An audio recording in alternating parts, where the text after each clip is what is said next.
Rapper boy.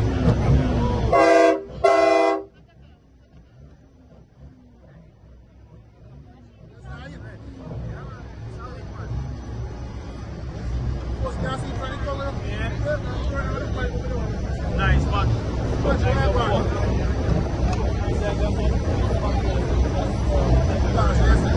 Right man. Two of them nice man. Nice man.